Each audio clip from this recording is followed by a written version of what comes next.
విజయనగరం జిల్లా దతిరాజేరు మండలం పెద్ద మానాపురం గ్రామం మరియు దాసరిపేట గ్రామంలో ఈరోజు గజపతినగరం నియోజకవర్గం వైఎస్ఆర్ కాంగ్రెస్ పార్టీ శాసనసభ్యులు శ్రీ బొత్స అప్పల నరసయ్య గారు, అప్పల నరసయ్య గారి కుమారుడు సాయి గురునాయుడు గారు ప్రచార కార్యక్రమంలో పాల్గొన్నారు.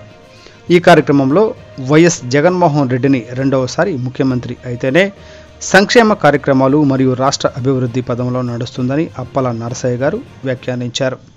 ఈ కార్యక్రమంలో జెడ్పీటీసీ రైతు రాజేశ్వరి గారు, MPP gather Simhadri Appalanaidu, BCCL chairman మంత్రి అప్పలనాయుడు గారు, వైస్ ఎంపీ బెమ్మడు అప్పలనాయుడు గారు, వైస్ ఎంపీపీ మిత్రుడు రమేష్ నాయుడు, ఎం వైస్ చైర్మన్ మండల శ్రీనివాస్ గారు, వైఎస్ఆర్ కాంగ్రెస్ సీనియర్ నాయకులు కనిమెరక తిరుపతి నాయుడు గారు, వైఎస్ఆర్ కాంగ్రెస్ పార్టీ మండల అధ్యక్షులు రాపాక కృష్ణార్జున, జిల్లా వైఎస్ఆర్ కాంగ్రెస్ వ్యవహారాల కమిటీ సభ్యులు కోడుబండ రమేష్ నాయుడు, వైఎస్ఆర్ కాంగ్రెస్ పార్టీ నాయకులు, కార్యకర్తలు, మహిళా సోదరీమణులు పెద్ద ఎత్తున పాల్గొన్నారు.